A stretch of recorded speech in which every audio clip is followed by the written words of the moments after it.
தேசத்திலும் ஆசீர்வாதமாயிருப்பேன், வேலையிலும் ஆசீர்வாதமாயிருப்பேன். தேசத்தில் நான் ஆசீர்வாதமாயிருப்பேன். எந்த இடமா இருந்தாலும் சரி, என்னை அழைச்சவர் உண்மை உள்ளவர்.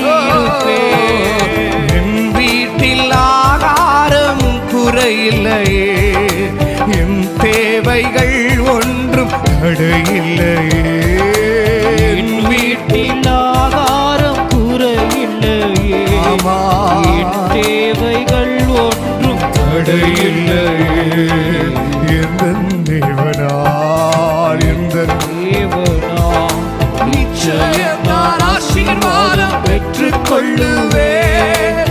உந்தன் வசனம் கைக்கொள்ளு